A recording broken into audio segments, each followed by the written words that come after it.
Hi friends, welcome to LTX classes.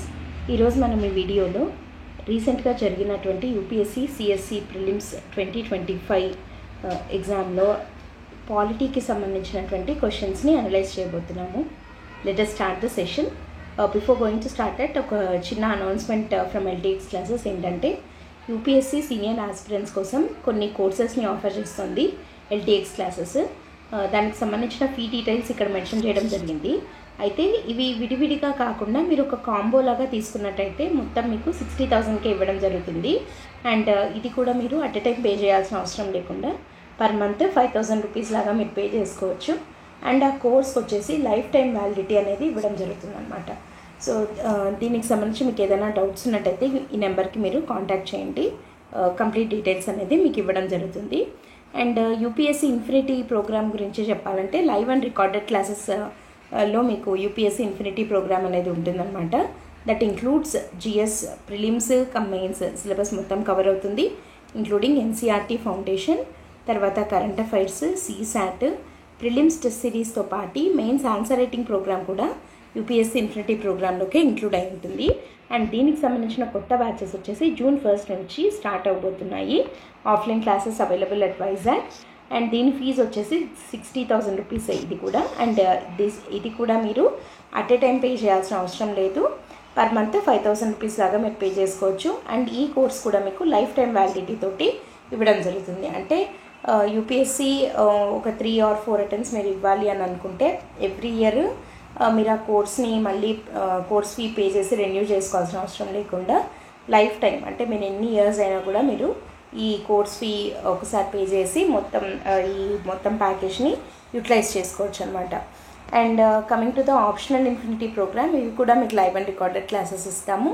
And LTX classes offer చేసిన optionals వచ్చేసి PSIR, public administration, sociology, anthropology and Telugu literature. So ఈ ఆప్షనల్స్లో మీరు ఏదైనా ఒకటి చూస్ చేసుకోవాలి అనుకున్నట్టయితే ఆప్షనల్ ఇన్ఫినిటీ ప్రోగ్రామ్ కూడా June 1 నుంచి కొత్త బ్యాచెస్ స్టార్ట్ అవుతున్నాయి.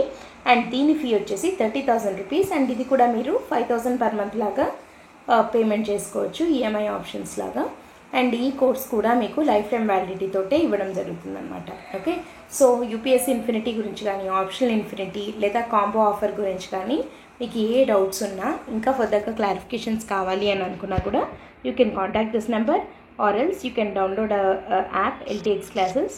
సో మీరు యాప్ డౌన్లోడ్ చేసుకుంటే అందులో complete details about each and every course ఉంటుంది. సో మీరు యాప్లోకి వెళ్ళి డౌన్లోడ్ చేసుకొని కోర్సెస్ గురించిన డీటెయిల్స్ని చూసి మీరు సబ్స్క్రైబ్ చేసుకోవచ్చు ప్రోగ్రామ్కి. Okay, let us start the session today. ఈరోజు మనం పాలిటీ ఎంసీక్యూస్ని అనలైజ్ చేద్దాం. Okay, let us move on to the first question. First question వచ్చేసి లోక్పాల్ గురించి ఇవ్వడం జరిగింది. Consider the following statements about Lokpal అని చెప్పి మనకి 4 స్టేట్మెంట్స్ ఇచ్చారు. 4 which of the above statements is all are correct అని చెప్పి అడగడం జరిగింది. ఓకే, సో ఫస్ట్ స్టేట్మెంట్ ఏంటి అనేది చూద్దాం. The power of Lokpal applies to public servants of India but not to the Indian public servants posted outside India. అంటే ఇండియాలో serve చేసే పబ్లిక్ సర్వెంట్స్కి మాత్రమే లోక్పాల్ అనేది అప్లై అవుతుంది. అవుట్ సైడ్ ఇండియా సర్వ్ చేసే వాళ్ళకి లోక్పాల్ అప్లై అవ్వదు అని. ఫస్ట్ ఆఫ్ ఆల్ అసలు లోక్పాల్ అనేది ఏంటి? ఇది ఒక యాంటీ కరప్షన్ ఏజెన్సీ లాగా అని చెప్పచ్చు కదా. సో సివిల్ సర్వెంట్స్లో యాంటీ కరప్షన్ తీసుకొని రావడం కోసం, అంటే కరప్షన్కి అగెయిన్స్ట్గా ఈ ఇన్స్టిట్యూషన్ని స్టార్ట్ చేయడం జరిగింది ఇండియాలో. 2013 లోక్పాల్ అండ్ లోకాయుక్త యాక్ట్ 2013 ద్వారా దీన్ని స్టార్ట్ చేయడం జరిగింది కదా. సో ఆ లోక్పాల్ అనేది ఎవరెవరిని కవర్ చేస్తుంది అంటే ఇండియాలో ఉండే పబ్లిక్ సర్వెంట్స్ని మాత్రమే, but not Indian public servants who are providing their services outside India. అంటే లైక్ ఇండియన్ ఫారిన్ సర్వీస్లో అట్లా ఉండి వేరే కంట్రీ ఎంబసీస్లో కానీ అట్లా పనిచేసే పబ్లిక్ సర్వెంట్స్కి లోక్పాల్ అప్లై అవ్వదు అన్నది ఫస్ట్ స్టేట్మెంట్ కదా. So but Lokpal and Lokayukta services act ప్రకారము 2013 దాని ప్రకారము it also applies to the Indian public servants who are posted outside India అనమాట. So statement 1 is incorrect. Okay, coming to the second statement. The chairperson or a member shall not be a member of the parliament or a member of the state legislature or union territory and only the chief justice of India whether incumbent or retired has to be its chairperson. అంటే ఇక్కడ లోక్పాల్ యొక్క కంపోజిషన్కి సంబంధించినటువంటి statement ఇది. అంటే ఏంటి statement ఏం చెప్తుంది, ఆ లోక్పాల్ యొక్క చైర్మన్ అనే వ్యక్తి ఎవరై ఉండొచ్చు అంటే క్వాలిఫికేషన్స్ ఏంటి అని అంటే, he shall not be MP or MLA of a state or a union territory. అంటే ఒక ఎంపీ అయి ఉండకూడదు అండ్ ఒక స్టేట్ లేదా యూనియన్ టెరిటరీకి సంబంధించిన ఎమ్మెల్యే కూడా అయి ఉండకూడదు. ఈ పార్ట్ వరకు కరెక్టే, లోక్పాల్ చైర్పర్సన్ అలా అయి ఉండకూడదు. అండ్ సెకండ్ పార్ట్ చూడండి, and only the chief justice of India whether incumbent or retired has to be its chairperson. అంటే రిటైర్డ్ లేదా ఇన్కంబెంట్ అంటే ఇప్పుడున్న అతను. సో అట్లా ఉన్న చీఫ్ జస్టిస్ ఆఫ్ ఇండియా మాత్రమే లోక్పాల్కి చైర్పర్సన్ అవ్వగలడు అని చెప్పి సెకండ్ స్టేట్మెంట్ చెప్తోంది. But it is also incorrect. ఎందుకు అనంటే ఓన్లీ రిటైర్డ్ లేదా ఇన్కంబెంట్ చీఫ్ జస్టిస్ ఆఫ్ ఇండియానే అవ్వనవసరం లేదు. ఏమంటారంటే like not chief justice of India, A judge of supreme court అయితే కూడా చాలన్నమాట. చీఫ్ జస్టిస్ ఆఫ్ ఇండియానే అవ్వనవసరం లేదు, ఏ జడ్జ్ ఆఫ్ సుప్రీం కోర్ట్ అది కూడా కాకపోయినా సరే ఒక యాంటీ కరప్షన్ పాలసీకి సంబంధించి ఫైట్ చేసిన వ్యక్తి లేదా దాంట్లో ఎక్స్పీరియన్స్ ఉన్న వ్యక్తి ఉన్నా కూడా పర్వాలేదు. అంటే no need of the person to be a judge, at least ఒక సుప్రీంకోర్టు జడ్జ్ అయి ఉండాలనో లేదా సుప్రీంకోర్టు చీఫ్ జస్టిసే అయి ఉండాలనో కూడా అవసరం లేదు. యాంటీ కరప్షన్ పాలసీకి సంబంధించిన ఎక్స్పీరియన్స్ దాని మీద వర్కౌట్ చేసిన వ్యక్తి అయినా కూడా eligible to become chairperson of Lokpal అనమాట. So statement 2 is incorrect. ఇక్కడ ఓన్లీ అని అన్నారు, ఇట్లా ఓన్లీ నాట్ ఇట్లాంటివి డేంజర్ వర్డ్స్ అనమాట. వాటిని చాలా జాగ్రత్తగా చూసి ఓన్లీ అని అన్నప్పుడు అది కరెక్టా తప్పా అన్నది మనం 1-2 సార్లు మళ్ళీ గుర్తు తెచ్చుకొని ఆన్సర్ చేయకపోతే నెగిటివ్ మార్కింగ్లో పోతాయి మనకి. Okay, next let us move on to the third statement. The chairperson or a member shall not be a person of less than 45 years of age on the date of assuming office as the chairperson or member as the case may be.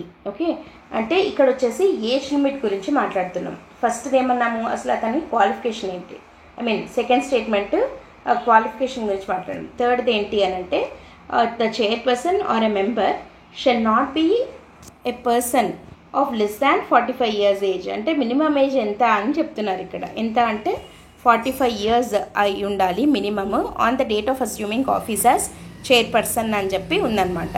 So ఇప్పుడు ఇది కరెక్టా రాంగా అనేది చూద్దాం. Section 3 of 4 of Lokpal act ప్రకారము minimum age 45 years అని చెప్పి స్పెసిఫిక్గా ఈ సెక్షన్లో యాక్ట్లో ఉన్న ఈ సెక్షన్ను మెన్షన్ చేయడం జరిగిందనమాట. So the chairperson or a member shall not be a person of less than 45 years of age on the date of assuming office అనేది సెక్షన్ 3 ఆఫ్ 4 ఆఫ్ ద యాక్ట్లో ఉంది కాబట్టి statement 3 is correct. Next statement 4, Lokpal cannot inquire into the allegations of the corruption against a sitting Prime Minister of India. Sitting prime minister of India మీద allegation of corruption వస్తే లోక్పాల్ దాని మీద enquiry చేయొచ్చా లేదా, చెయ్యలేదు అని చెప్పి ఈ స్టేట్మెంట్ చెప్తోంది. But it is absolutely wrong. ఎందుకంటే లోక్పాల్కి సిట్టింగ్ ప్రైమ్ మినిస్టర్ మీద అలిగేషన్ ఆఫ్ కరప్షన్ వచ్చినా కూడా ఎంక్వైరీ చేసేంత పవర్స్ లోక్పాల్కి ఉన్నాయి. Okay, so statement 4 is incorrect. ఇప్పుడు ఓన్లీ స్టేట్మెంట్ 3 ఈజ్ కరెక్ట్ అనమాట. So which of the above are correct అంటే ఓన్లీ 3 కరెక్ట్. ఓకే, సో ఇది ఫస్ట్ క్వశ్చన్. ఇది లోక్పాల్ గురించి. లోక్పాల్ ఏమేం చేస్తుంది అంటే ఫస్ట్ వచ్చేసి ఎవరి మీద ఎంక్వైరీ చేయడానికి దానికి పవర్స్ ఉన్నాయి అన్నది ఫస్ట్ది, ఫోర్త్ది స్టేట్మెంట్స్ అయితే దాని యొక్క కంపోజిషన్ గురించి సెకండ్ది, వాళ్ళ యొక్క ఏజ్ గురించి థర్డ్ స్టేట్మెంట్. సో ఓవరాల్గా లోక్పాల్ యొక్క పవర్స్ అండ్ ఫంక్షన్స్, దాని యొక్క కంపోజిషన్ అండ్ మెంబర్స్ యొక్క క్వాలిఫికేషన్స్ వాటి గురించి మనకు ఐడియా ఉంటే ఈ క్వశ్చన్ చాలా ఈజీగా ఆన్సర్ చేసేయచ్చు. సో ఇది first question. Let us move on to the second one. With reference to the India, consider the following. Very easy, straight away question. ఏమేమి ఇచ్చారు, ఏమేమి కన్సిడర్ చేయమన్నారు? Number 1 inter state council, number 2 national security council, number 3 zonal councils. ఈ మూడిట్లో how many of the above were established as per the provisions of constitution of India? Constitution of India ప్రకారం establish చేయబడినవి ఈ మూడిట్లో ఏవి అని అడుగుతున్నారు. కాన్స్టిట్యూషన్ ఆఫ్ ఇండియా ప్రకారం ఎస్టాబ్లిష్ చేయబడినవి అంటే నథింగ్ బట్ కాన్స్టిట్యూషనల్ బాడీస్ ఏవి అని అడుగుతున్నారు. సో ఈ మూడిట్లో కాన్స్టిట్యూషనల్ బాడీస్ ఎన్ని ఉన్నాయి? హౌ మెనీ అన్నారు. Only 1, only 2, all the 3, none of the above? వీటిల్లో ఇంటర్ స్టేట్ కౌన్సిల్ అనేది కాన్స్టిట్యూషనల్ బాడీ కదా, ఫెడరల్ రిలేషన్స్ కోసం అని చెప్పి పెట్టిన inter state council is a constitutional body. It is established under article 263 of the constitution of India. So inter state council అనేది ఒక constitutional body. National security council ఇది కాన్స్టిట్యూషన్లో ఇక్కడ మెన్షన్ చేయబడలేదు. It is just an executive body. So national security council is not a constitutional body and so its provisions are not mentioned in the constitution అనమాట. Zonal councils వచ్చేసి ఇవి కూడా కాన్స్టిట్యూషన్లో ఎక్కడ మెన్షన్ చేయబడలేదు. ఓకే, మరి ఇది ఏం బాడీ? జోనల్ కౌన్సిల్స్ ఏం బాడీ అంటే మనకి స్టేట్ రీఆర్గనైజేషన్స్ యాక్ట్ వచ్చింది కదా 1956లో. స్టేట్స్ అన్నీ రీఆర్గనైజ్ అయిన తర్వాత జోనల్ కౌన్సిల్స్ అనేవి ఏర్పాటు చేయడం జరిగిందనమాట as per the provisions of this act. So ఈ యాక్ట్ ప్రకారము ఏర్పాటైంది, స్టేట్ రీఆర్గనైజేషన్ కమిషన్ యాక్ట్ ప్రకారము ఏర్పాటైండేది కాబట్టి జోనల్ కౌన్సిల్స్ని we call them as statutory bodies. అంతే, ఇవి statutory body. Third one. Second one వచ్చేసి executive body. And first one మాత్రం ఇంటర్ స్టేట్ కౌన్సిల్ అనేది మాత్రం ఆర్టికల్ 263 ఆఫ్ ద కాన్స్టిట్యూషన్లో ఉంది కాబట్టి ఇది constitutional body. So with reference to India ఈ మూడిట్లో how many were established as per the provisions of constitution అంటే ఓన్లీ 1 మాత్రమే. A is the correct answer. Okay, so ఇది second question. Very easy, straight away question. Let's move on to the third one. Third question ఏమనుంది? With reference to Indian polity consider the following statements. 3 statements ఇచ్చారు. ఇవి కూడా ఆర్డినెన్స్కి సంబంధించిన 3 స్టేట్మెంట్లు ఆర్డినెన్సెస్వే. So ఏమి ఇచ్చారో చూద్దాం. ఫస్ట్ స్టేట్మెంట్ వచ్చేసి an ordinance can amend any central act. Second statement వచ్చేసి an ordinance can abridge a fundamental right. Third వచ్చేసి an ordinance can come into effect from a pact date. ఇవి 3 ఆర్డినెన్స్ యొక్క features గురించి చెప్తున్నాయి అనమాట. అసలు ఆర్డినెన్స్కి సంబంధించిన ఆర్టికల్స్ ఏమున్నాయి మనకి? ఆర్డినెన్సెస్ ఎవరు ప్రొమల్గేట్ చేయగలరు? ఇన్ కేస్ ఆఫ్ యూనియన్ అంటే సెంట్రల్ లెవెల్లో వచ్చేసి ఆర్టికల్ 123 ప్రకారము president can promulgate ordinances. Whereas in case of state executive విషయానికి వస్తే ఆర్టికల్ 213 ప్రకారము governor can promulgate ordinances. So ఈ 2 ఆర్టికల్స్ ప్రకారము ఆర్డినెన్సెస్ని ప్రెసిడెంట్ లేదా గవర్నర్ ప్రొమల్గేట్ చేయగలరు. అసలు ఆర్డినెన్స్ అనేది ఎప్పుడు ప్రొమల్గేట్ చేస్తారు? During the recess of parliament లేదా స్టేట్ లెజిస్లేచర్. అంటే ఏదైనా ఒక హౌస్ సెషన్లో ఉన్నప్పుడు లేదా 2 హౌసెస్ సెషన్స్లో లేనప్పుడు ఏదన్నా ఇమీడియట్ యాక్షన్ లేదా ఇమీడియట్గా ఒక బిల్ పాస్ చేయాల్సిన అవసరం ఏర్పడింది అని అంటే అప్పుడు ఆర్డినెన్స్ అనేదాన్ని పాస్ చేయడం జరుగుతుంది. ఆ పవర్, ఆర్డినెన్స్ మేకింగ్ పవర్ అనేది ప్రెసిడెంట్కు ఉంది, గవర్నర్కి ఉందన్నమాట. సో ఇది ఇప్పుడు వీటికి ఉన్న ఫీచర్స్ ఏంటి అని అంటే ఈ ordinance can amend any central act. ఖచ్చితంగా సెంట్రల్ యాక్ట్ని ఆర్డినెన్స్ అనేది అమెండ్ చేయగలదు. బికాజ్ ఆర్డినెన్స్ అనేది మనకి ఒకవేళ ప్రెసిడెంట్ పాస్ చేసినట్టయితే ఒక యూనియన్ లాకి ఏవేవైతే పవర్స్ ఉంటాయో అన్ని పవర్స్ ఆర్డినెన్స్కి కూడా ఉంటాయి. సో ఒక లాకి, ఒక చట్టానికి, ఒక యాక్ట్కి ఏవేవైతే ఉంటాయో అవన్నీ ఆర్డినెన్స్కి ఉంటాయి కాబట్టి as an act can amend any central act. అంటే ఒక ఆల్రెడీ వచ్చిన యాక్ట్ని ఇంకొక యాక్ట్ ఎట్లా అయితే అమెండ్ చేయగలదో ఆర్డినెన్స్ కూడా అలాగే చేయగలదు. So statement 1 is correct.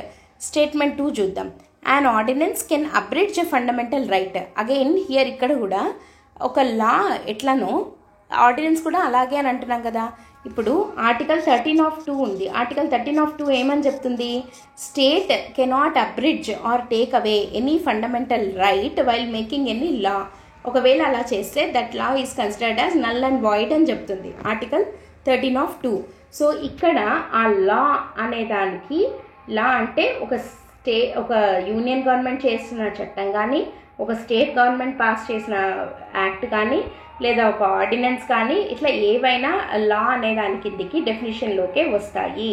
So article 13(2) ప్రకారము an ordinance cannot abridge or take away any fundamental right. So statement 2 is wrong. Next, moving on to the statement 3. An ordinance can come into effect from a back date. అంటే retrospective effect ఆర్డినెన్స్కి ఉంటుందా ఉండదా అంటే ఖచ్చితంగా ఉంటుంది. అంటే ఈరోజు ఒక ఆర్డినెన్స్ని తెచ్చి ఈ చట్టం అనేది ఒక బ్యాక్ డేట్ నుంచి అంటే ఒక 1 year బ్యాక్ నుంచే ఈ చట్టం అమలైనట్టు లెక్క అని చెప్పచ్చు. Even an ordinance can have a retrospective effect like a law అనమాట. చట్టానికి ఎట్లయితే ఉంటుందో ఆర్డినెన్స్కి కూడా అలాగే ఉంటుంది. అంటే సింపుల్గా చెప్పాలంటే ఈ question they are trying to compare a law made by a legislature, whether it is union or state, and they are comparing it with the ordinance made by the executive. అంటే ఒక ప్రెసిడెంట్ లేదా governor ఇచ్చే ఆర్డినెన్స్ని ఒక చట్టసభ చేసే ఒక చట్టాన్ని ఈ రెండింటిని కంపేర్ చేస్తూ ఈ 3 స్టేట్మెంట్స్ని ఇచ్చారు.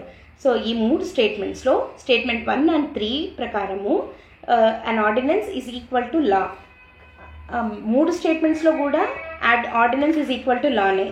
అందుకే మనకి సెకండ్ స్టేట్మెంట్లో కూడా ఆర్డినెన్స్ ఈజ్ ఈక్వల్ టు లా కాబట్టే ఎలాగైతే ఒక లా అనేది ఫండమెంటల్ రైట్ని అబ్రిడ్జ్ చెయ్యలేదు, ఒకవేళ చేస్తే నల్ అండ్ వాయిడ్ అవుతుందో, in the same way ordinance కూడా cannot take away or abridge fundamental right అని చెప్తున్నాం. So statement 2 only is incorrect. Which of the above are correct అంటే statement 1 and statement 3 are correct అనమాట. So answer ఏంటి అంటే C.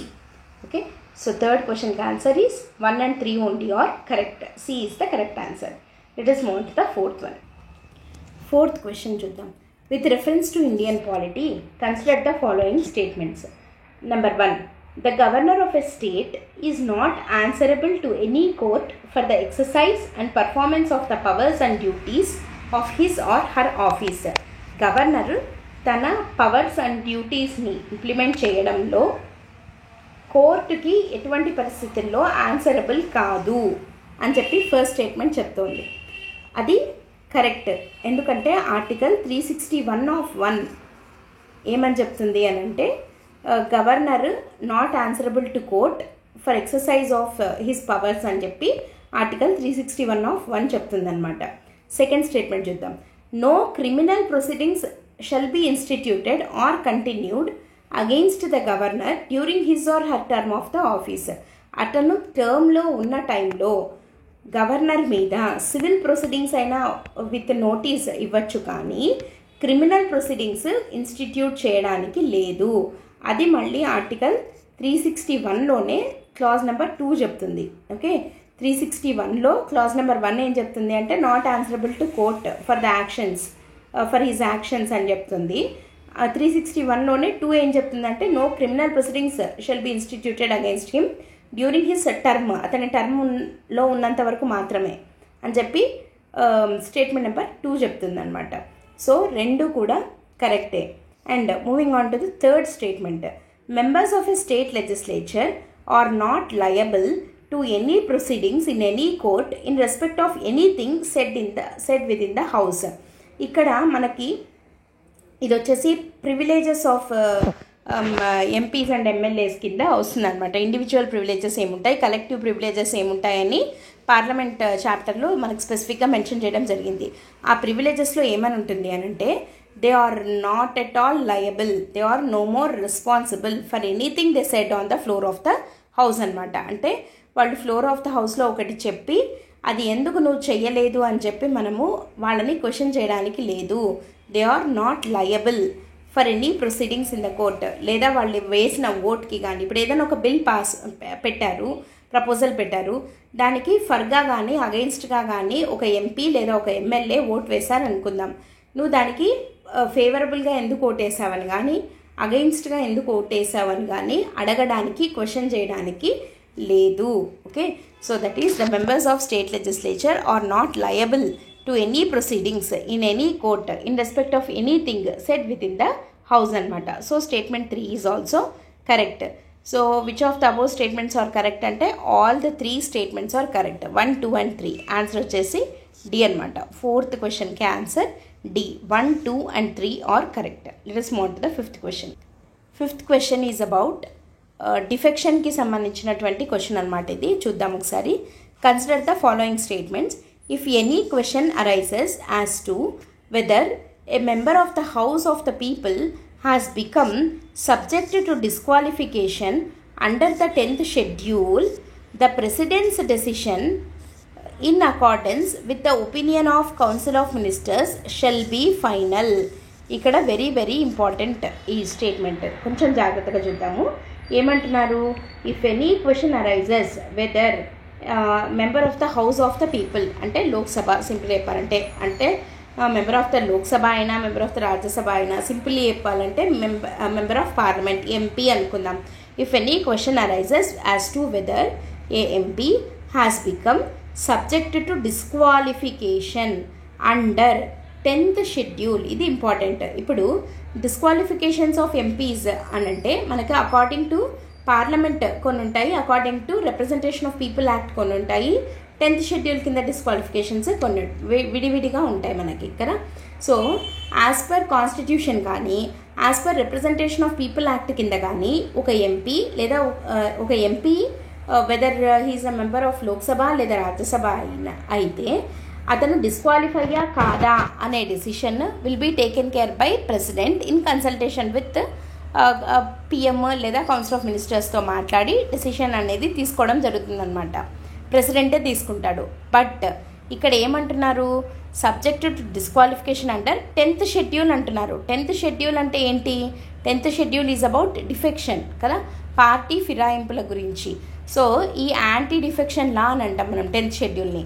So డిఫెక్షన్స్కి సంబంధించి అంటే if he voluntarily resigns from a party from which he got elected కానీ, లేదంటే if he voted in contrary to the decision given by the party, అంటే ఏదైనా ఒక బిల్ వచ్చినప్పుడు విప్ ఆ పార్టీ విప్ జారీ చేసిన దానికన్నా వ్యతిరేకంగా అతను ఓట్ చేసినప్పుడు కానీ, లేదా థర్డ్ ఏంటి అని అంటే if he is an independent member and ఇండిపెండెంట్గా గెలిచిన తర్వాత if he joins any political party అయినా కానీ, లేదా if he is a nominated person, ఆ నామినేట్ అయిన తర్వాత he will be given a time period of 6 months within which he can join any political party అనమాట.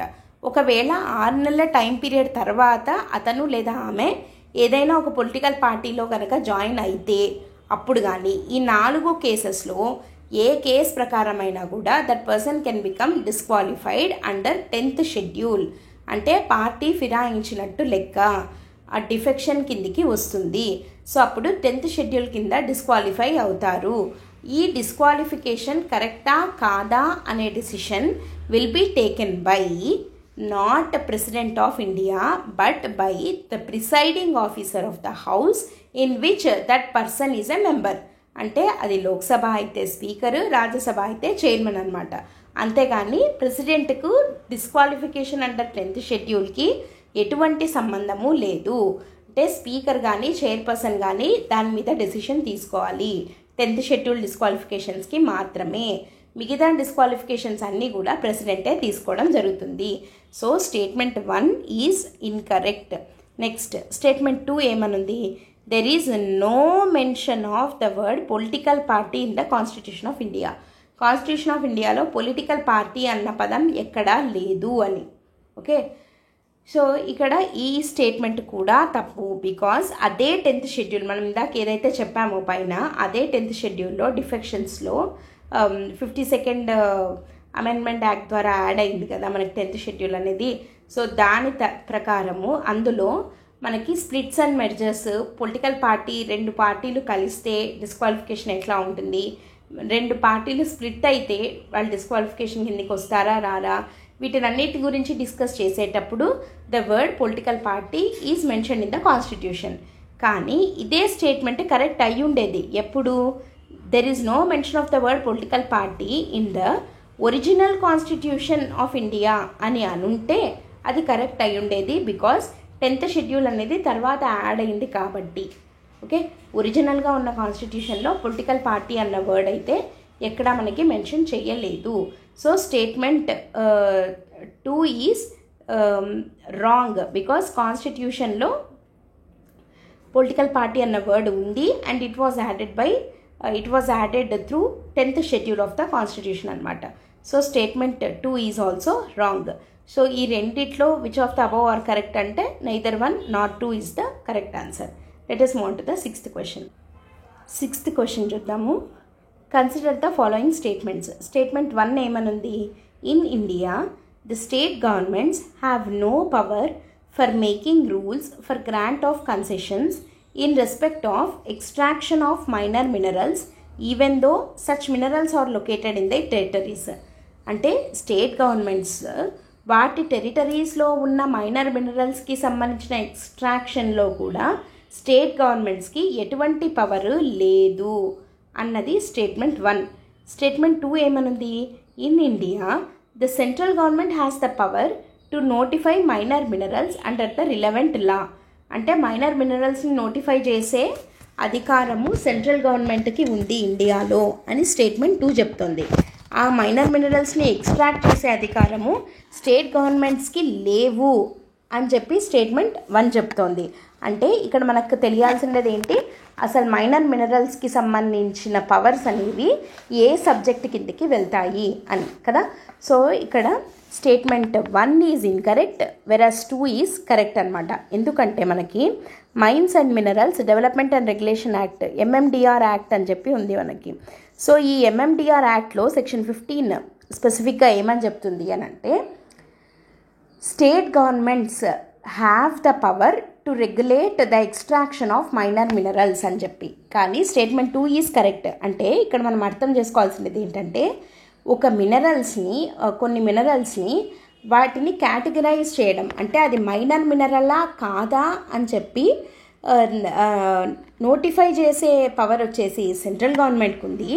వెరాజ్ అట్లా నోటిఫై చేసిన మైనర్ మినరల్స్ని ఎక్స్ట్రాక్ట్ చేయడంలో వాటిని రెగ్యులేట్ చేసే అధికారం మాత్రము స్టేట్ గవర్నమెంట్కి ఉంది. అది స్టేట్ సబ్జెక్ట్ కిందకే వెళ్తుంది.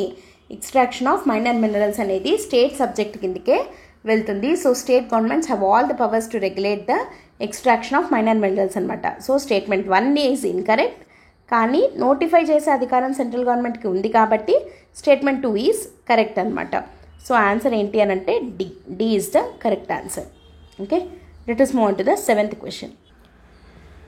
7th question is about speaker అతనికి సంబంధించిన స్టేట్మెంట్స్ ఉన్నాయి. ఏంటని చూద్దాము. Consider the following statement. Statement number 1 వచ్చి on the dissolution of the house of the people the speaker shall not vacate his or her office until immediately before the first meeting of the house of the people after dissolution. అంటే ఒక house dissolve అయిపోయిన తర్వాత next మళ్ళీ కొత్త speaker వచ్చేంత వరకు speaker తన పొజిషన్లో ఉంటాడా, వెకేట్ చేసి వెళ్ళిపోతాడా అని అంటే మనకి ఇక్కడ స్పెసిఫిక్గా article 94 it tells about the features లేదా functions powers of the speaker అనుకోండి. సో దాంట్లో ఏమని తెలుస్తుంది మనకి అని అంటే the life of the speaker లేదా the term of the speaker is not coterminous with the life of the Lok Sabha. అంటే లైఫ్ ఆఫ్ ద లోక్సభ తోటి స్పీకర్ యొక్క టర్మ్ అనేది కోటర్మినస్గా ఉండదు. That means even the life of the Lok Sabha end అయిపోయిన తర్వాత కూడా the speaker continues to hold the office. ఎప్పటి వరకు? నెక్స్ట్ స్పీకర్ని ఎలెక్ట్ చేసుకోవడానికి అంటే డిజాల్వ్ అయిపోయి మళ్ళీ కొత్త లోక్సభ ఫామ్ అయ్యి ఫస్ట్ సెషన్ స్టార్ట్ అయ్యేదానికన్నా ముందు వరకు speaker continues to hold the office అనమాట. సో డిజాల్వ్ అయిపోయిన తర్వాత speaker shall not vacate his office అని అంటే అది కరెక్టే. Statement 1 is correct. Next statement 2 ఏం చెప్తుంది? According to provisions of the constitution of India a member of the house of the people on being elected as speaker shall resign from his or her political party immediately. అంటే ఒక person ఒక political party నుంచి elect అవుతాడు. Speaker ఎవరు అవుతారు? A person from among Lok Sabha members from among themselves ఒకరిని స్పీకర్గా elect చేసుకుంటారు కదా. సో లోక్సభలో ఉన్న వాళ్ళలో ఒకరిని స్పీకర్గా ఎన్నుకుంటే అలా ఎన్నుకోబడిన వ్యక్తి అలా ఎన్నికైన తరువాత అతను ఏ పార్టీ నుంచి అయితే గెలిచి లోక్సభలోకి వచ్చాడో ఆ పార్టీకి ఇమీడియట్గా రిజైన్ చేస్తాడు అని స్టేట్మెంట్ 2 చెప్తోంది. But statement 2 is wrong. ఇది కాన్స్టిట్యూషన్లో ఎక్కడ మ్యాండేటరీగా చెప్పలేదు రిజైన్ చేయాలి అని చెప్పి. ఇట్ ఈస్ జస్ట్ ఎ కన్వెన్షన్గా కూడా ఎవరు ఫాలో అవ్వట్లేదు. ఒకవేళ అయితే మంచిది అని. ఎందుకు అంటే స్పీకర్ అనేవాడు he need to act in impartial way, ఒక పార్టీకి ఫేవర్గా ఉండకుండా. ఇప్పుడు లోక్సభలో వాళ్ళు ఎన్నుకుంటున్నారు, ఒక పర్సన్ అవుతున్నాడు అని అంటే definitely high chances that he will be from ruling party.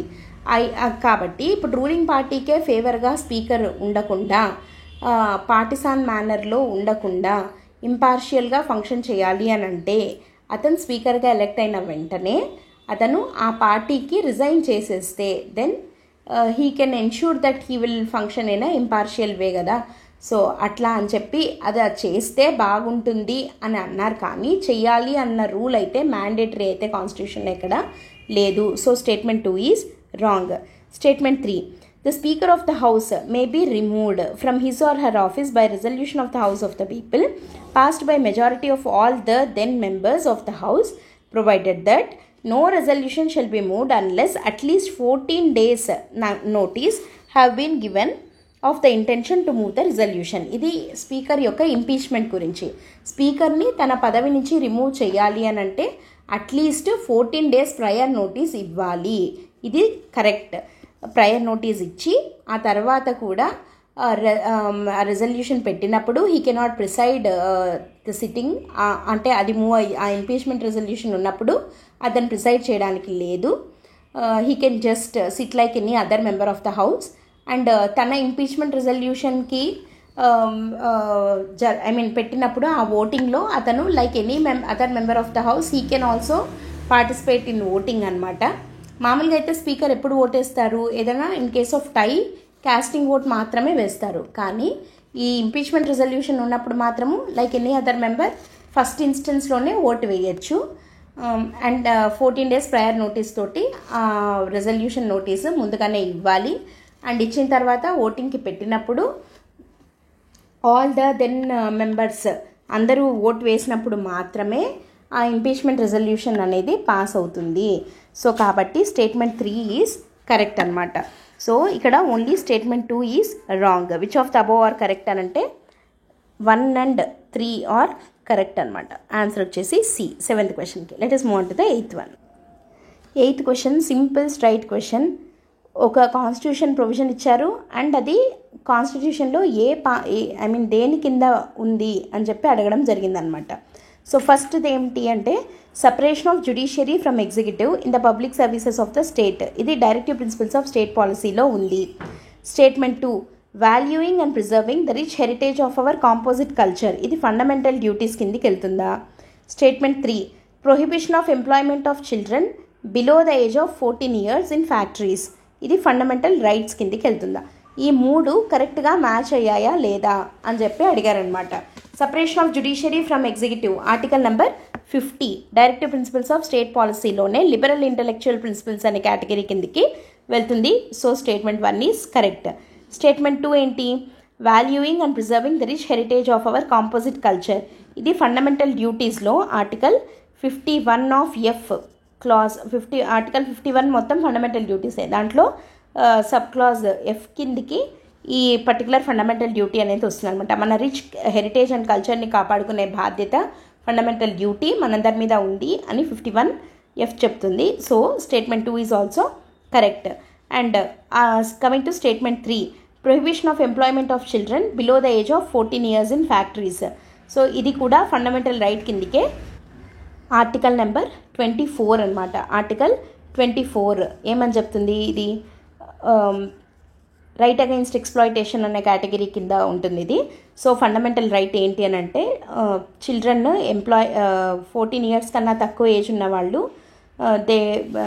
ఎంప్లాయ్మెంట్లోకి వెళ్ళడానికి లేదు ఫ్యాక్టరీస్లో అని చెప్పి ఆర్టికల్ నెంబర్ 24 చెప్తుంది అనమాట. So separation of judiciary from executive directive principles of state పాలసీనే, valuing and preserving rich heritage and culture fundamental డ్యూటీనే, అండ్ 14 years కన్నా తక్కువ ఉన్న వాళ్ళని prohibition of employment in factories fundamental రైటే. So all the 3 are correctly matched. How many of the above pairs are correctly matched అంటే all the 3. Answer వచ్చేసి C. Okay, let us move on to the next question. 9th question, it is about governance అనమాట. With reference to the government of India consider the following information. Organization, దాని function, అది దేని కిందకి వెళ్తుంది అని. First ఏమనుంది, directorate of enforcement, ED అంటాం కదా, ఎన్ఫోర్స్మెంట్ డైరెక్టరేట్ అది. సో ఇది దేనికి ఏం చేస్తుందంటే enforcement of fugitive economic offenders act 2018 దాన్ని డీల్ చేయడానికి తెచ్చారు. అండ్ ఇది internal security division ministry of home affairs కిందికి వెళ్తుంది అని స్టేట్మెంట్ 1 ఉంది. బట్ అంటే ఈ 2 మాత్రమే correct. Enforcement directorate fugitive economic offenders FEO act 2018 deal చేస్తుంది ఇది. సో ఇంతవరకు కరెక్టే.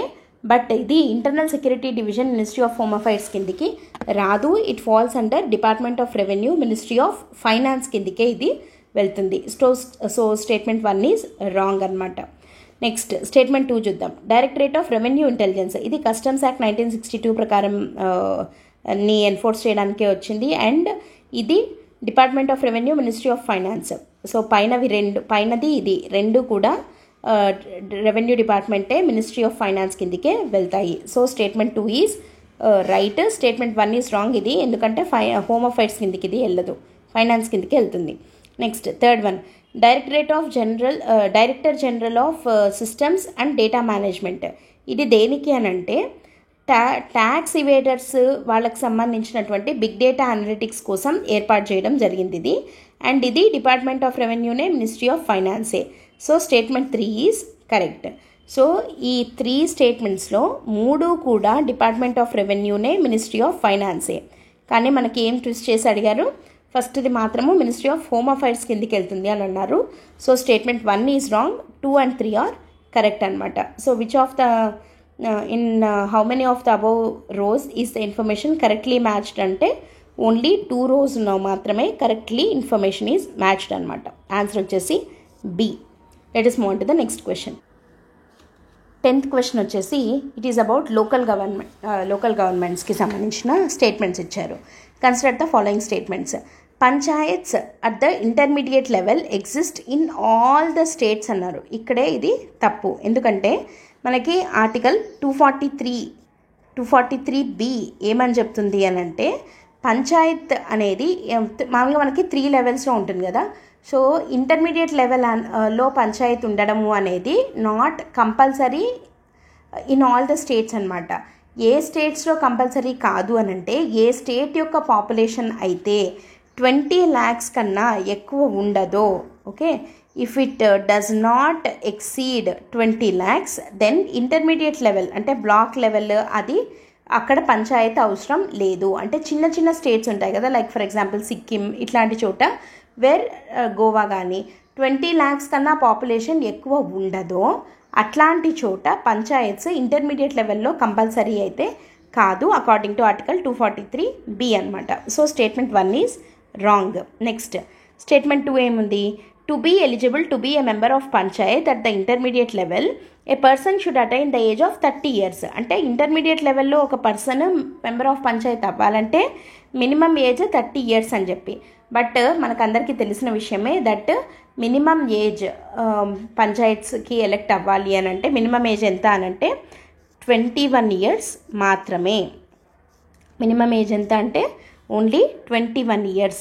Okay, so statement 2 is also wrong. Statement 3 విషయానికి వద్దాం. The chief minister of a state constitutes a commission to review the financial position of panchayats at intermediate levels and to make recommendations regarding the distribution of net proceeds of the taxes and duties leviable by the state between the state and the panchayats at the intermediate level. అది ఏ level అన్నా కానివ్వండి, net proceeds of the taxes and duties between the state and local government చేసేది ఏది అంటే ఎంతెంత ఇవ్వాలి, state government net ప్రొసీడ్స్ని local గవర్నమెంట్కి ఎంత ఇవ్వాలి అని చెప్పేది ఆ రెస్పాన్సిబిలిటీ ఎవరిది అంటే స్టేట్ ఫైనాన్స్ కమిషన్ది కదా. మనకి సెంట్రల్ లెవెల్లో ఆర్టికల్ 280 ప్రకారము ఫైనాన్స్ కమిషన్ ఎట్లా ఉందో which deals with the net distribution of the taxes and duties between central government and the states article 280 ఎట్లయితే చేస్తుందో in the same way state finance commission article 243I అనమాట. ఈ article 243I ప్రకారము state finance commission అనేది చూసుకుంటుంది regarding the distribution of the net proceeds of the taxes and duties between state and the local bodies అనమాట. అయితే ఈ state finance commission ఇంతవరకు బాగుంది, బట్ ఇక్కడ ఏమన్నారు, chief minister of the state constitutes అన్నారు. బట్ ఇది ఫాల్స్. ఈ కమిషన్ని కాన్స్టిట్యూట్ చేసేది ఎవరు? Governor constitutes. Governor of the state constitutes the state finance commission according to article 243I for every 5 years కదా. సో స్టేట్మెంట్ 3 ఈజ్ రాంగ్ అనమాట. So which of the above are not correct అన్నారు. ఇక్కడ చూడండి, ఇక్కడ అన్నీ తప్పులే అని మనకు కూడా తెలుసు, కానీ ఇక్కడ కరెక్ట్ కాదు అడిగింది. నన్ ఆఫ్ ద అబౌవ్ అని పెట్టడానికి లేదు, బట్ ఒకవేళ ఉంటే కన్ఫ్యూజ్ అయి పెడతాం. So which of the above are not correct అన్నారు అంటే అన్నీ నాట్ కరెక్టే. So D is the correct answer. Okay, let us move on to the 11th question. 11th question, consider the following statements. Statement number 1 వచ్చేసి, the Constitution of India explicitly mentions that in certain periods the governor of a state acts in his or her own discretion. గవర్నర్కి own డిస్క్రిషన్లో act చేస్తారు అని చేయగలడు అని constitution of ఇండియానే చెప్తోంది అని ఉంది. స్టేట్మెంట్ నెంబర్ 2 వచ్చేసి, the president of India can of his or her own reserve a bill passed by the state legislature for his or her consideration without it being forwarded by governor of the state concerned. అంటే governor of the state పంపించుకున్నా కూడా president ఒక state యొక్క బిల్లుని తను reserve చేసుకోవచ్చు అని చెప్పి statement number 2 చెప్తుందన్నమాట. ఇక్కడ statement 1 is correct because constitution of India clearly ప్రెసిడెంట్కి అయితే ఓన్లీ సిచ్యువేషనల్ డిస్క్రిషన్ ఉంది, కానీ గవర్నర్కి మాత్రము కాన్స్టిట్యూషనల్ డిస్క్రిషన్ని కూడా మెన్షన్ చేయడం జరిగింది. సో ఎక్కడెక్కడ అంటే ఆర్టికల్ 163 ఆఫ్ 2 ప్రకారము ఎక్కడైతే గవర్నర్ అది తన ఫైనల్ దీని కిందికి వస్తుందా రాదా అనే డెసిషన్ తీసుకోవాలి అని అనుకుంటే గవర్నర్ హ్యాస్ దట్ డిస్క్రిషన్ అనమాట. సో కాన్స్టిట్యూషన్ స్పెసిఫిక్గా గవర్నర్కి కొన్ని చోట్ల కాన్స్టిట్యూషనల్ డిస్క్రిషన్ని ఇవ్వడం జరిగింది. So statement 1 is absolutely correct. వెరాజ్ స్టేట్మెంట్ 2 విషయానికి వస్తే ఇది తప్పు బికాస్ ఓన్లీ ఇప్పుడు వీటో పవర్స్ విషయానికి వస్తే ఆర్టికల్ 200 కింద గవర్నర్కి ఉండే వీటో పవర్స్ ఏమేమి ఉంటాయనంటే he can give assent, he can withhold assent, or he can return the bill for reconsideration of the houses of state legislature, లేదా ఇతనికి ఉండే 4th ఆప్షన్ ఏంటి అని అంటే he can reserve the bill for the consideration of the president అనమాట. ఇప్పుడు ఈ article 200 కింద 4th ఆప్షన్ని కనుక గవర్నర్ ఎక్సర్సైజ్ చేసి ఒక బిల్లుని ప్రెసిడెంట్కి రిజర్వ్ చేస్తే అప్పుడు 201 కింద president can act on the bill as forwarded by the governor అనమాట. ఓకే, అంతేకాని ప్రెసిడెంట్ అంతా ప్రెసిడెంటే, గవర్నర్ ఫార్వర్డ్ చేయడంతో సంబంధం లేకుండా తను బిల్లు మీద స్టేట్ లెజిస్లేచర్కి సంబంధించిన బిల్ మీద యాక్షన్ తీసుకునేదానికి ఎట్లాంటి వీటో పవర్ కానీ ఎట్లాంటి పవర్ కానీ ప్రెసిడెంట్కి లేదు. సో స్టేట్మెంట్ 2 ఈజ్ రాంగ్ అనమాట. Which of the above are correct అంటే only 1 is the correct answer. Let us move on to the next question. 12th question ఏంటి అని అంటే, consider the following subjects under the constitution of India. ఒకటి వచ్చేసి list 1 అంటే union list in the 7th schedule. Number 2 extent of the executive power of the state. Number 3 conditions of the governor's office. ఈ మూడిటిలో for a constitutional amendment with respect to the which of the above ratification by the legislatures of not less than 1/2 of the states is required before presenting the bill to the president of India for assent. అంటే మనకి constitution amendment ప్రొసీజర్లో 3 టైప్స్లో కాన్స్టిట్యూషన్ని amend చేయొచ్చు. 3 types of majorities required. ఒకటి వచ్చేసి simple majority of the parliament, రెండోది వచ్చేసి special majority of the parliament, మూడోది వచ్చేసి special majority of the parliament with the ratification of at least half of the state legislatures అనమాట. దాంట్లో ఇప్పుడు 3rd కేటగిరీ ఇందాక ఏదైతే చెప్పుకున్నామో ఆర్టికల్ 368 ఆఫ్ 2 ఏమని చెప్తుంది అని అంటే less than half of the states యొక్క రాటిఫికేషన్ కంపల్సరీగా కావాల్సినటువంటి ఫీచర్స్ ఈ మూడిట్లో ఏవి అని అడుగుతున్నారు. సో అది మనకు తెలియాలంటే ఎట్లాంటప్పుడు అట్లాంటిది కావాలి అంటే only if they are trying to amend a feature that is of federal in nature. అంటే states federal nature of the constitution affect అయ్యే విధంగా ఉండే అమెండ్మెంట్ పెట్టేటప్పుడు మాత్రమే హాఫ్ ఆఫ్ ద స్టేట్స్ యొక్క రాటిఫికేషన్ కంపల్సరీగా కావాలి. ఆ ఫీచర్స్ ఈ మూడిట్లో ఏవి అని అంటే యూనియన్ లిస్ట్ కంపల్సరీగా కావాలి, and extent of the executive power of the state, ఒక స్టేట్ యొక్క ఎగ్జిక్యూటివ్ పవర్ని అమెండ్ చేయబోతున్నారు కాబట్టి దానికి కూడా at least half of the state legislatures యొక్క పర్మిషన్ కావాలి. వెరాస్ గవర్నర్ ఆఫీస్ యొక్క కండిషన్స్ని అమెండ్ చేసేటప్పుడు అదేమంత ఫెడరల్ ఫీచర్ కాదు కాబట్టి థర్డ్ దానికి అవసరం లేదు. వెరాస్ ఏదైనా లైక్ ఎంపీస్ వాళ్ళ క్వాలిఫికేషన్స్ కానీ, లేదంటే హైకోర్టు ఆర్ సుప్రీంకోర్టు పవర్స్కి సంబంధించిన కానీ ఇట్లాంటివి ఏమన్నా, లేదంటే 7th షెడ్యూల్లో ఉన్న ఐటమ్స్ ఒక లిస్ట్లో నుంచి ఇంకో లిస్ట్లోకి పెట్టడం కానీ ఇట్లాంటివి ఏమైనా చేస్తున్నారంటే అవి ఫెడరల్ ప్రొవిజన్స్ కాబట్టి వాటిని అమెండ్ చేసేటప్పుడు మాత్రమే half of the state legislatures యొక్క కన్సెంట్ అనేది కంపల్సరీగా కావాలి. అండ్ ఇక్కడ ఇవి ఇచ్చేటప్పుడు దానికి ఎట్లాంటి టైం లిమిట్ కాన్స్టిట్యూషన్ మెన్షన్ చేయలేదు. అండ్ ఇక్కడ మెజారిటీ వచ్చేసి సింపుల్ మెజారిటీ సరిపోతుంది. పార్లమెంట్లో స్పెషల్ మెజారిటీ కావాలి కానీ హాఫ్ ఆఫ్ ద స్టేట్ లెజిస్లేచర్స్లో సింపుల్ మెజారిటీతో రాటిఫై చేస్తే సరిపోతుంది. సో ఓన్లీ 1 and 2 మాత్రమే correct answer 12th. Okay, let's move on to the next one. Consider the following statements. With reference to Constitution of India, if an area in a state is declared as scheduled area under 5th schedule, 5th schedule కింద ఒక ఏరియాని scheduled ఏరియాగా declare చేస్తే దాని మీద ఎవరెవరికి ఏం powers ఉంటాయి అన్నవి 2 స్టేట్మెంట్స్. ఒకటి వచ్చేసి the state government loses it's executive power in such areas and the local body assumes total administration.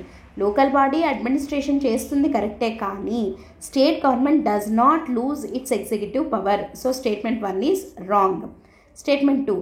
The union government can take over the total administration of such areas under certain circumstances on the recommendations of the governor. ఇది కూడా తప్పే, because ఇక్కడ గవర్నర్కే power ఉంటుంది కానీ union government total administration ఏమి take over అయితే చెయ్యదు. So 5th షెడ్యూల్కి సంబంధించిన బోత్ స్టేట్మెంట్స్ కరెక్టే. Which of the above are correct అంటే neither 1 and not 2 are correct అనమాట. ఆన్సర్ వచ్చేసి D. Let us move on to the next question. ఇది పార్డనింగ్ పవర్ ఆఫ్ ద ప్రెసిడెంట్కి సంబంధించిన statements. Consider the following statements with regard to pardoning power of the president. Article 72 కదా. So ఇది ఏం చెప్తుంది అంటే ఫస్ట్ స్టేట్మెంట్ ఏమంటున్నా, the exercise of this power by the president is subjected to limited judicial review. ఇది correct. Whereas ఇక్కడ the president can exercise this power without the advise of central government అంటున్నారు. ఇది తప్పు, బికాస్ ఇది ఆయన డిస్క్రిషనరీ పవర్ కాదు. He act only on the advice of the council of ministers అనమాట. So statement 2 is incorrect, but it is subjected to judicial review. ఏదైనా malafide అట్లా ఉంటే ఉంది కాబట్టి లిమిటెడ్ జ్యుడిషియల్ రివ్యూ ఉంది కాబట్టి స్టేట్మెంట్ 1 ఈజ్ కరెక్ట్ అనమాట. So which of the above are correct అంటే only 1 is the correct answer. So answer వచ్చేసి 14th దానికి ఏ. ఇవి పాలిటీలో రీసెంట్గా జరిగినటువంటి ప్రిలిమ్స్లో అడిగినటువంటి క్వశ్చన్స్. చెప్పాలంటే ఇవి ఈజీ టు మోడరేట్ లెవెల్. గవర్నెన్స్వి 1 లేదా 2 చిన్న క్వశ్చన్, చిన్న మిస్టేక్స్ మిస్టేక్స్ చేసేదానికి స్కోప్ ఉండే విధంగా క్వశ్చన్స్ ఇచ్చారు. కానీ మిగతా క్వశ్చన్స్ అన్నీ చెప్పాలంటే ఈజీ టు మోడరేట్ లెవెల్లోనే క్వశ్చన్స్ అనేవి ఉన్నాయన్నమాట. నిన్న మనం చూసిన హిస్టరీ అండ్ కల్చర్ క్వశ్చన్స్ 16 కానీ, పాలిటీలో 14 కానీ, ఇవి 2 కూడా అంటే టోటల్ చెప్పాలంటే 30 క్వశ్చన్స్ ఈజీ టు మోడరేట్ రేంజ్లోనే ఉన్నాయి.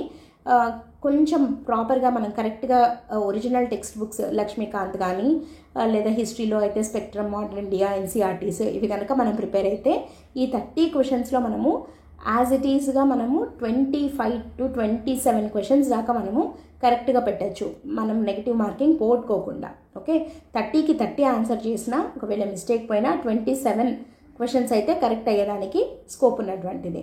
అండ్ కట్ ఆఫ్ కూడా కొంచెము 86 to 90 ఓపెన్కి ఉండొచ్చు అని అంటున్నారు కాబట్టి కొంచెం నియర్ బై ఉన్న వాళ్ళు start preparing for mains. Answer writing బాగా ప్రాక్టీస్ చేయండి. And that's it for today. Thanks for listening. All the best. By.